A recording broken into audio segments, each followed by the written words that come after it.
Muy buenos días, bendiciones.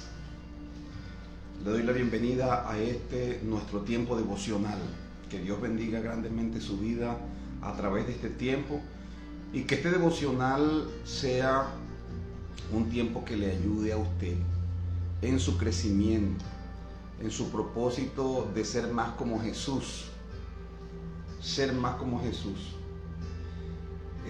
Vamos a iniciar en esta mañana nuestro tiempo devocional leyendo lo que nos dice el salmista David en el Salmo 43. Venga por favor allí, busque su Biblia y leemos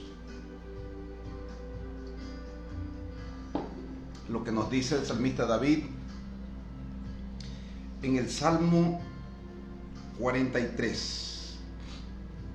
Dice la palabra de Dios, versículo 5, dice: ¿Por qué te abates, oh alma mía? ¿Y por qué te turbas dentro de mí? Espera en Dios, porque aún he de alabarle, salvación mía y Dios mío. ¿Por qué te turbas, oh alma mía, dentro de mí?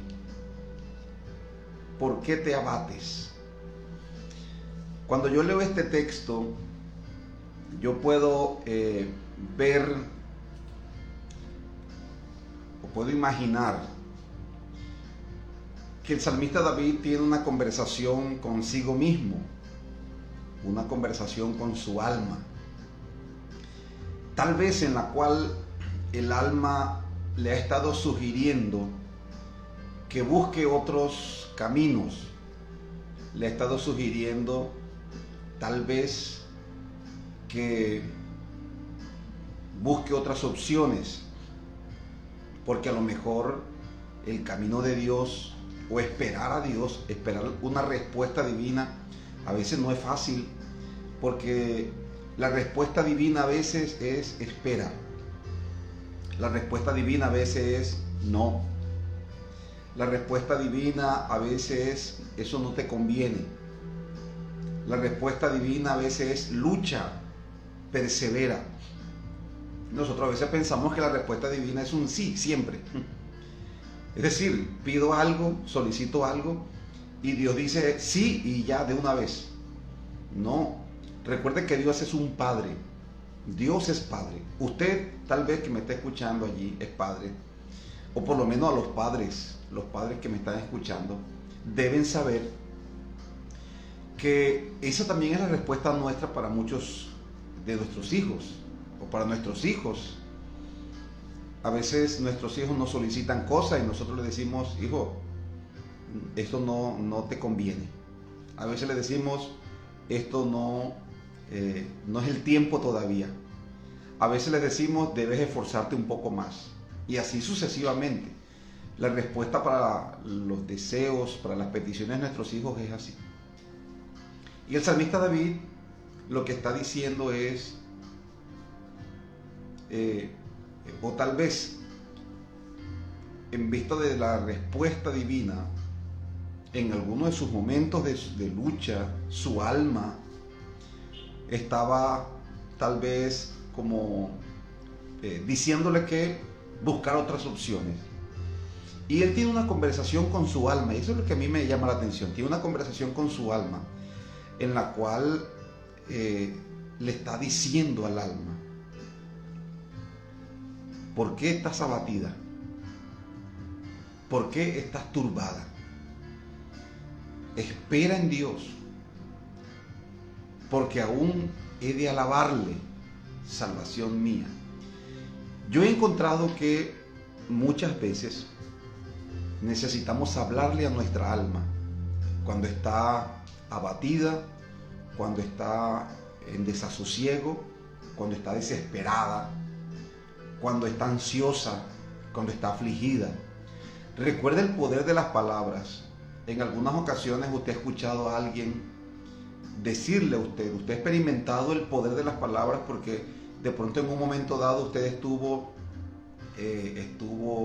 deprimido, estuvo ansioso, ansiosa, estuvo en aflicción y alguien le dio una palabra Y a veces la situación ni siquiera cambió, pero esa palabra que le dieron fue una palabra que le infundió a usted ánimo, aliento, una palabra que necesitaba, esa palabra le levantó a lo mejor.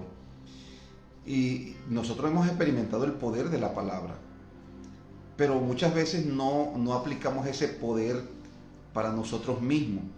Cuando nuestra alma desfallece en nosotros, cuando nos desanimamos por cualquier cosa, nosotros hacemos caso a nuestra alma y le entregamos nuestra voluntad, le entregamos nuestras decisiones a ese estado emocional decaído, cuando en lugar de eso debiéramos más bien, como hizo David, hablarle a nuestra alma y decirle: alma mía, espera en Dios, tranquilízate, declárale palabra de Dios.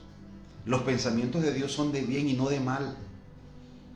Y en ese ejercicio usted va a encontrar cómo la palabra de Dios libera ese poder en su propia vida. A veces lo usamos con las demás personas. Cuando alguien está abatido, cuando alguien está decaído, nosotros le damos una palabra. Oramos por la tranquilidad, para que Dios tranquilice el alma de las personas cuando está en afán, en angustia. Pero no hacemos eso por nuestra propia alma. Y David nos enseña eso, a hablar a nuestra alma en un momento dado. Si usted está atravesando por momentos de angustia, por momentos de dificultad, por momentos de desasosiego, etcétera, esos momentos difíciles, háblele a su alma y dígale: alma mía, espera en Dios. Las cosas no son como queremos muchas veces. Necesitamos confiar en Él. Recuerda que el que confía en Dios no será avergonzado, alma mía. Alma mía, recuerda que los pensamientos de Dios son de bien y no de mal. Tranquilízate y comience a hablarle a su alma. El efecto que tiene la palabra de Dios cuando alguien se la dice a usted, o el efecto que tiene la palabra de Dios cuando usted da el consejo a otra persona, ese consejo, ese efecto lo va a tener en su propia alma cuando usted misma hable a su alma, cuando usted mismo hable a su alma y le declare la palabra de Dios. Cuando le háblele a su alma esta mañana y dígale: vamos a alabar a Dios. Cuando los ánimos están decaídos, cuando no hay ánimo para alabar a Dios, para la comunión con Dios, háblele a su alma y dígale: alma mía, vamos a buscar a Dios, vamos a clamar a Dios, vamos a adorar a Dios. Dígale a su alma, no le entregue el control de su vida a su alma, porque la Biblia dice que los hijos de Dios somos guiados por el Espíritu de Dios, y muchas veces tenemos que luchar contra algunos sentimientos, algunos estados emocionales de nuestra alma. Escuche esto: nosotros somos llamados a vivir por encima de nuestras emociones. Somos llamados a vivir por la dirección del Espíritu Santo. Así que en esta mañana vamos a orar y vamos a decirle a nuestra alma que alabe a Dios. Amén. Padre, gracias te damos en esta mañana. Gracias por tu amor, por tu misericordia. Tómese un momentito allí, alabe a Dios. Alabe a Dios. Bendiga el nombre de Dios. Hoy es un día para alabarlo. Hoy es un día para bendecirlo. Hoy es un día para exaltar su grandeza. Aleluya. Padre, nosotros te exaltamos. Alma mía, alaba al Señor. ¿Por qué te abates, alma mía, dentro de mí y te turbas? ¿Por qué? Si nuestra esperanza está en Él, si Él es la roca de nuestra salvación, si Dios ha demostrado ser fiel, ser leal, aleluya. Él ha demostrado tener pensamientos de bien y no de mal.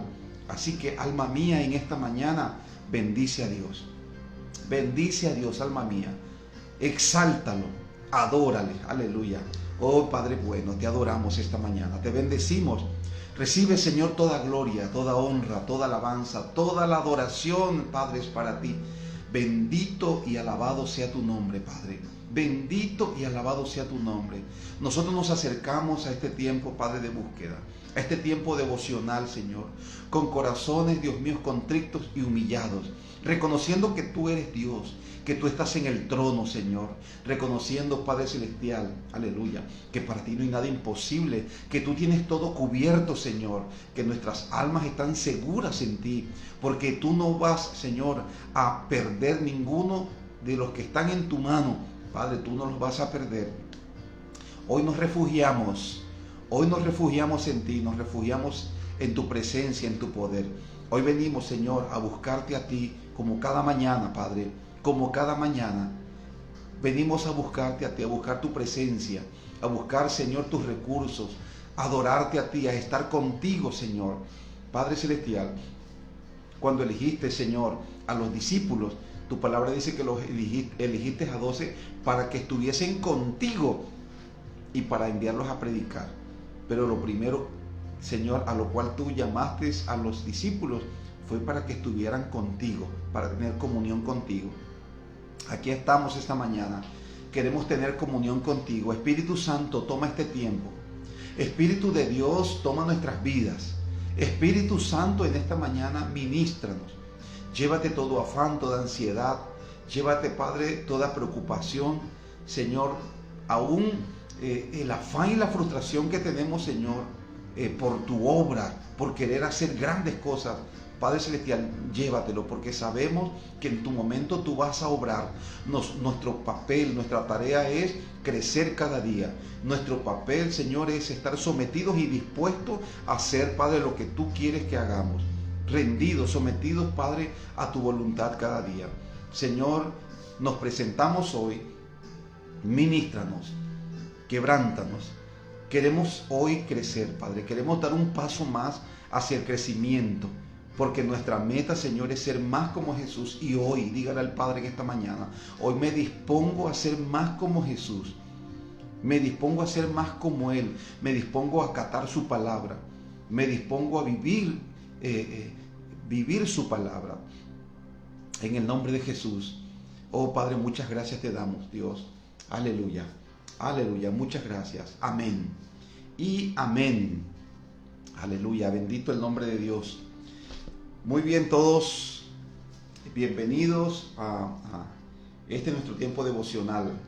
Los amigos que se conectan con este tiempo, Dios los bendiga grandemente y espero que este tiempo sea un recurso que Dios use para bendecir sus vidas, para guiarles a sus propósitos, a todos los hermanos de la comunidad bíblica de fe, pero también a todos aquellos que se conectan, que se congregan en otras iglesias locales, pero que se conectan con este tiempo.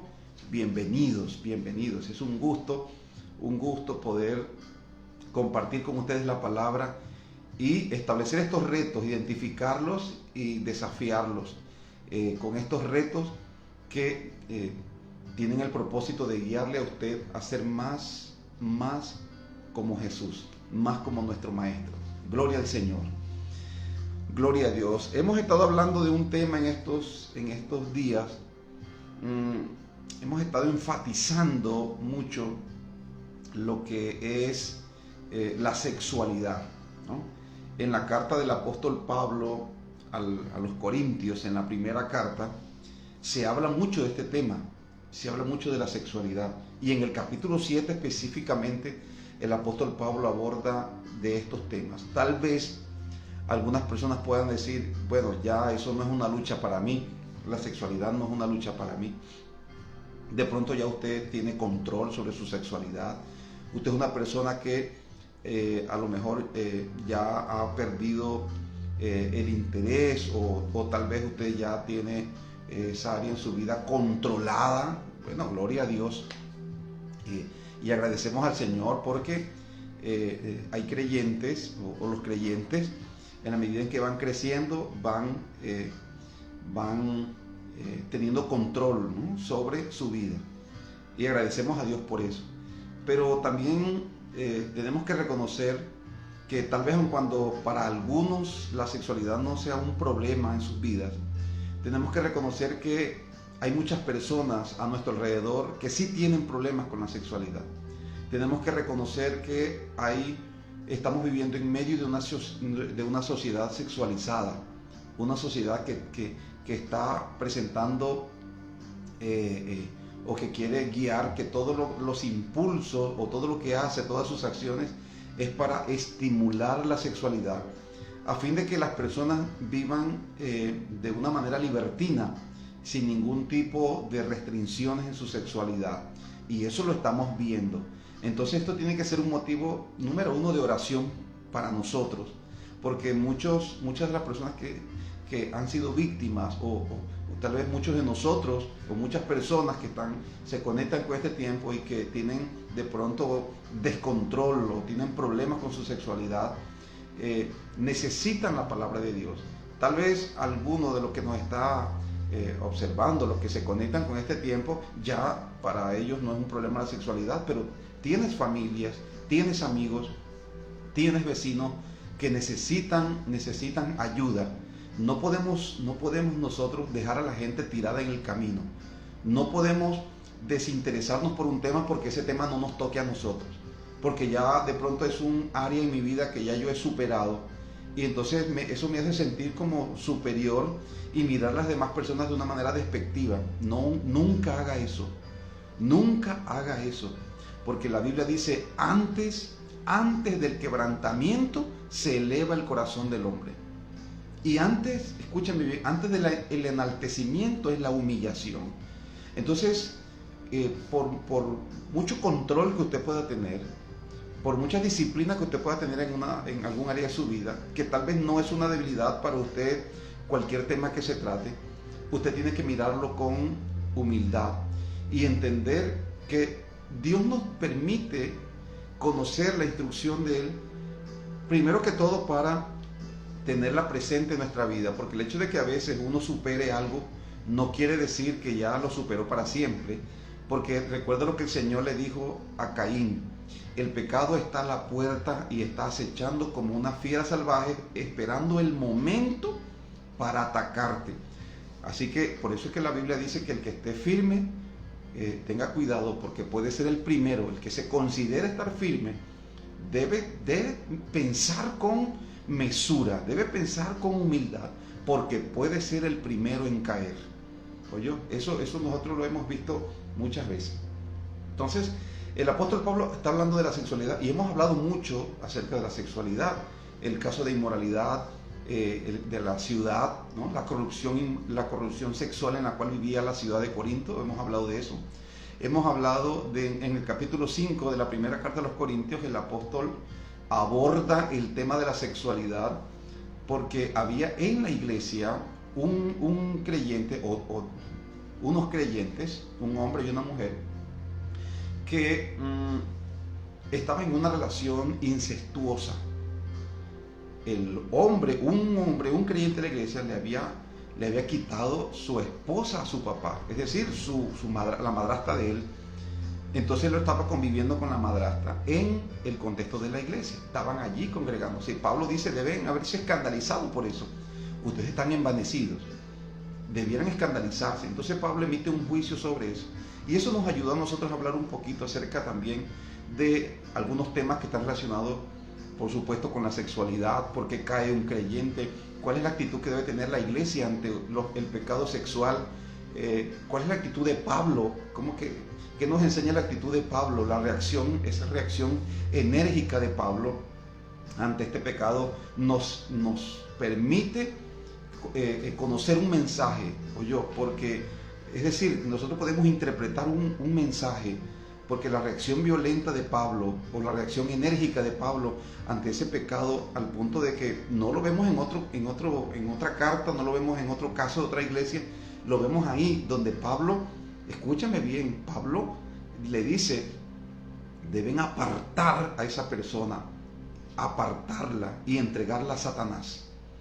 O sea, ¿por qué Pablo reacciona de esa manera tan enérgica? Porque esa persona estaba siendo inocente o ignorante de la gravedad del pecado sexual. Y esto también nos enseña a nosotros un poquito, porque a veces pensamos que la sexualidad no es nada, Es decir, que los pecados sexuales no trascienden, que no tienen mayor importancia, pero la reacción de Dios y la reacción de Pablo ante el pecado sexual, nos debe ayudar a nosotros a tener una idea de lo grave que es pecar contra la sexualidad o vivir en ese libertinaje sexual. ¿No se ha preguntado usted, bueno, si la sexualidad no es tan grave, que es porque se debe disfrutar, como decían estos creyentes, el vientre para la vianda para el vientre para las viandas? Es decir, si tenemos necesidades, la comida se hizo para comérsela, decía la gente allí. La comida se hizo para el vientre y el vientre para la comida. Esa es una forma de decir, si tenemos deseos y hay cómo satisfacer los deseos, pues vamos a satisfacer los deseos, y eso, bueno, Dios puso los deseos en nosotros. Entonces el apóstol Pablo les escribe y le dice, todo es lícito, pero todo no conviene. Entonces, no había una conciencia real, no había una conciencia divina en el corazón de estos creyentes acerca del concepto que se debe tener, en el que se debe tener la sexualidad. Y por eso Pablo se toma tanto tiempo, y en el capítulo 7 específicamente sigue hablando del tema sexual, habla de las relaciones matrimoniales, de el trato que se le deben dar a los hijos, la relación sexual entre el matrimonio, los matrimonios mixtos, etc. Hay una serie de subtemas que se tratan aquí y que todos están relacionados con la santidad del sexo. La santidad del sexo. Entonces, cuando hablamos de santidad, estamos hablando de darle un destino y un uso específico a algo. Eso es lo que significa la palabra santificar. Usted separa algo de un oficio o de una tarea común y corriente y la destina para algo específico, para algo exclusivo.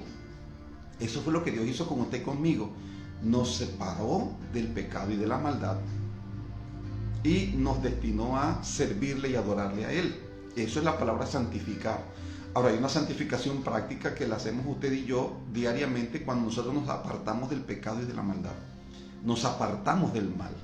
El mal va a estar buscándonos siempre, pero nosotros nos apartamos. Esta santificación, escúcheme bien, la santificación del sexo es darle un destino y uso que honre y que adore a Dios. Podemos adorar a Dios con nuestra sexualidad, en el sentido en el que en la medida en que nos sometemos nuestra sexualidad para que este Dios, a través de la palabra, pueda dirigirnos, que nuestra sexualidad pueda cumplir el propósito de Dios. El propósito de Dios. ¿Para qué hizo Dios? ¿Para qué creó Dios la sexualidad? ¿Para qué? Si usted no conoce el propósito de la sexualidad, usted va a pensar que es un regalo que se lo dio Dios para que usted lo pueda disfrutar como usted quiere, de acuerdo a como el impulso le indique. Si usted no conoce el propósito de la sexualidad, y se lo voy a dar aquí, anote esto por favor. ¿Cuál es el propósito de la sexualidad? Número 1, unidad. Dios nos dio el sexo para que el hombre y la mujer que se unen en matrimonio puedan consumar esa unidad. Recuerde que la Biblia dice que dejará el hombre a su padre y a su madre, se unirá a su mujer y los dos serán una sola carne. Una sola carne. Entonces, con el ánimo de destruir eso, destruir ese sentido de unidad, esa unidad espiritual, esa unidad emocional, esa unidad de alma que Dios diseñó para que se viviera en el contexto del matrimonio, Satanás ha pervertido la sexualidad para que hombres y mujeres, jóvenes y niños y todo el mundo vivan en ese desorden sexual. Y ya cuando una persona llega a un matrimonio después de tener una vida libertina, una vida promiscua, ya no tiene ese sentido de unidad. Ya ha perdido ese sentido, esa noción. Es decir, que ya le da igual seguir uniéndose con otras personas.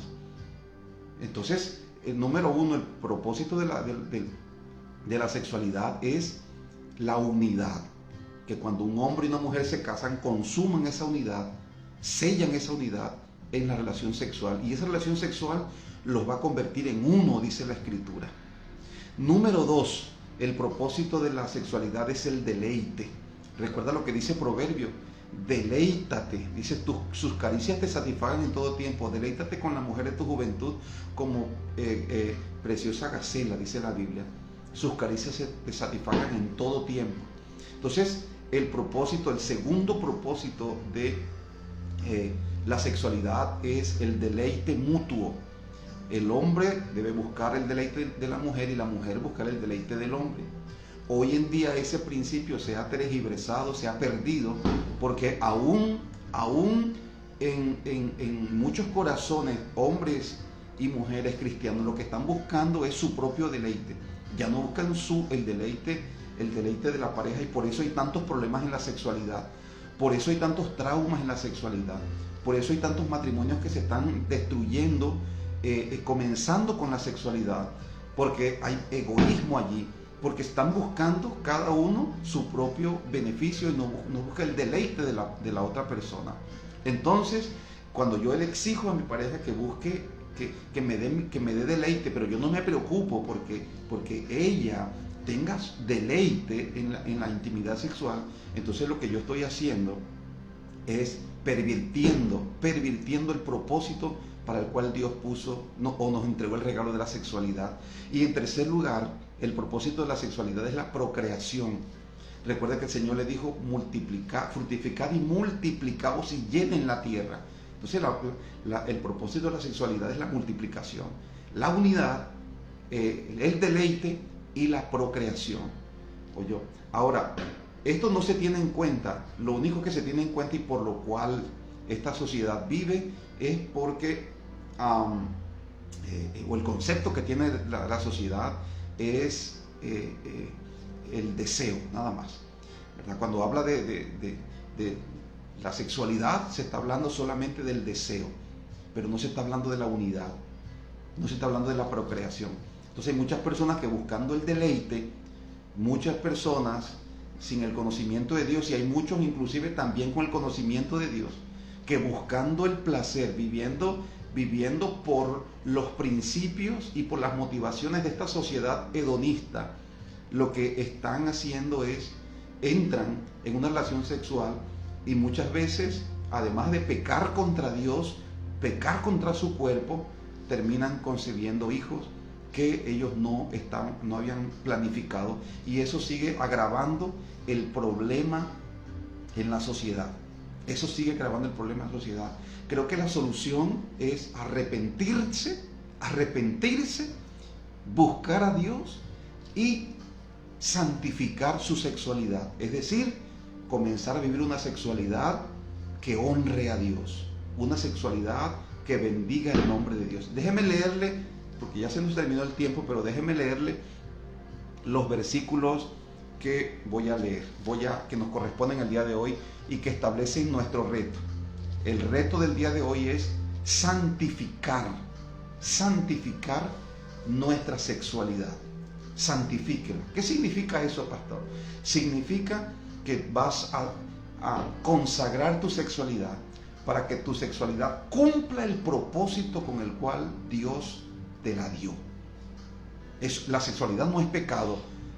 Tus deseos sexuales no son pecado, pero tienes que darle un manejo desde la perspectiva de Dios.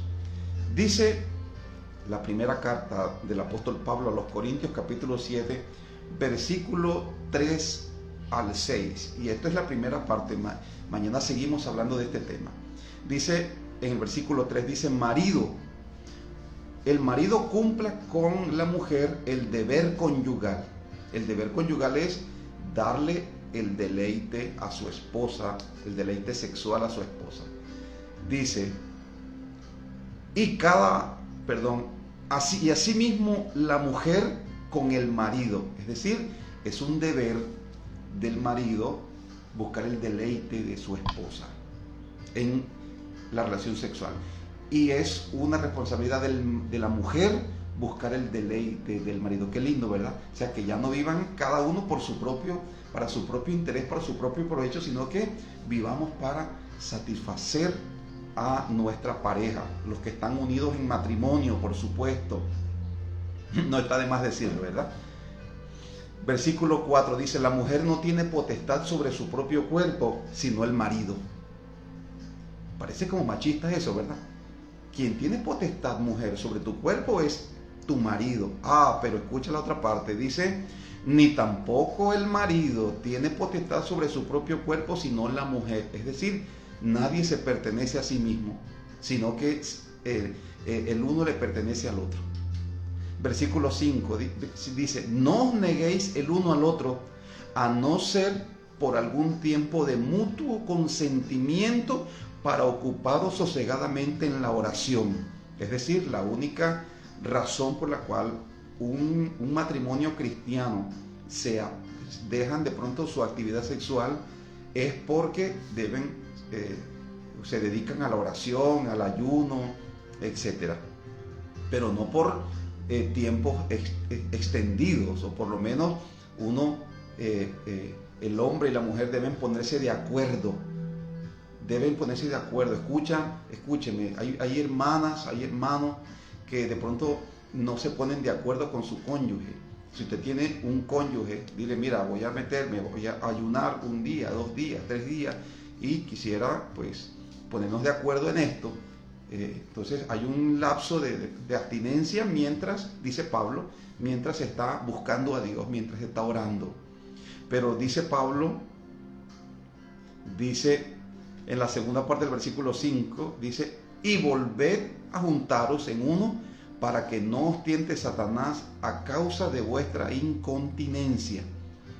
Mas esto digo por vía de concesión, no por mandamiento. Entonces, Pablo hace un llamado a la prudencia. Manejen esto con prudencia, porque hay personas que pueden pensar, cristianos que pueden pensar que ellos van a buscar a Dios tantos días sin el consentimiento de su cónyuge y someten a su cónyuge también a veces a unas presiones sexuales. Y Pablo dice, tengan cuidado porque están rodeados, están viviendo en una sociedad sexualizada. No sometan, no expongan a su cónyuge a la inmoralidad sexual. Ahora, no es que uno está empujándole, sino que uno tiene que reconocer que hay tentaciones rondeando. Ahora, uno no va a vivir con miedo tampoco, porque uno tiene que estar seguro de su cónyuge también, y el cónyuge debe estar seguro en uno. Pero Pablo dice, digo esto por vía de concesión. Es decir, este es mi consejo para ustedes. Así que yo puedo identificar aquí que ya Pablo comienza a hablar de la santificación del sexo, y eso es lo que vamos a tratar varios días, y creo que este es el reto. Este no es un reto del cual vamos a hablar un solo día. Este reto vamos a tratarlo algunos días, porque me parece que es una necesidad urgente en esta generación. Vamos a orar en esta mañana, y usted le va a decir a Dios en este día. Tal vez muchos ya lo han hecho, pero quiero animar a todos a que hagamos una consagración. Usted tal vez que está teniendo luchas en su sexualidad, ya sea casado, sea soltero, en este día rinda su sexualidad a Dios y decida santificarse para Dios, santificar su sexualidad para Dios. Ahora, santificar la sexualidad para Dios no significa que usted va a abandonar a su esposa, abandonar a su esposo, o le va a descuidar en esa área, o va a divorciarse o a separarse. No, santificar el sexo, santificar la sexualidad para Dios, escúcheme bien, significa que usted va a manejar su sexualidad como Dios le está indicando en la Biblia. Ya Dios le dice a los maridos, no te niegues. A la mujer le dice, no te niegues, tu cuerpo no es tuyo. Ustedes deben estar unidos, deben disfrutar de su sexualidad en el contexto del matrimonio. ¿Oyó? Deben disfrutarlo y deben ser el deleite de su cónyuge, el deleite de su pareja. Entonces, ya ahí nos comienza a hablar de algunas normas para nuestra sexualidad. No, la santificación no es abstinencia, la santificación es vamos a darle un manejo un manejo de nuestra sexualidad como Dios lo dice, como Dios lo dice. A los solteros, por ejemplo, le dice Dios, espera tu momento, santifica tu sexualidad, es decir, guárdate para aquella persona que va a ser tu esposo o tu esposa. Eso es santificarse. Cuando llegue el momento en que tú te cases, vas a deleitarte y vas a deleitar a tu cónyuge, y vas a disfrutar de la sexualidad dentro del matrimonio. Eso es santificarse. Vamos a orar en esta mañana y a decirle a Dios, Padre, rendimos nuestra sexualidad hoy a ti. No queremos ver lo que no debamos ver. No vamos a hablar de lo que no vamos a hablar. No vamos a escuchar lo que no debemos escuchar. Vamos a cuidar nuestros ojos, vamos a cuidar nuestro corazón para honrarte a ti, Señor, con nuestra sexualidad. Padre, te damos gracias en esta mañana. Bendecimos tu nombre, Padre, bendecimos tu nombre. Te damos la gloria y la honra. Señor, tú has dicho en tu palabra que nuestro cuerpo es para nuestro cónyuge. Dios mío, qué bendición. Nuestro cuerpo no es para los amantes, las amantes. Padre Celestial, pon un corazón reverente, un corazón, Dios mío, temeroso de tu palabra en cada hombre y cada mujer. Que cada esposo, que cada esposa pueda concentrar su atención en su cónyuge. Padre Celestial, oro para que toda tentación caiga en esta mañana. Oro para que todo intruso, toda intrusa, Dios mío, caiga en esta mañana y que cada hombre pueda, Señor, encontrar deleite en su esposa. En el nombre poderoso de Jesús, muchas gracias, Dios. Yo bendigo a todos aquellos que deciden vivir de acuerdo a este reto, Señor. Este reto, Dios mío, que es desafiante, porque, Señor, estamos viviendo en una sociedad sexualizada, Padre Celestial, pero yo oro por tus hijos para que tus hijos tengan valor, para que tus hijos tengan, Señor, firmeza, fortaleza, para que tus hijos, Padre Celestial, puedan vivir de acuerdo a esta palabra en esta generación maligna y perversa, en el nombre de Jesús. Amén y amén. Queridos, Dios les bendiga. Mañana seguimos hablando del tema, porque este no es un tema de un momento, este es un tema extenso. Yo sé que Dios le va a bendecir y sé que a través de este tiempo el Espíritu Santo también estará dando fortaleza para que usted viva en su sexualidad de acuerdo a como Dios lo dice en su palabra. Que Dios le bendiga poderosamente.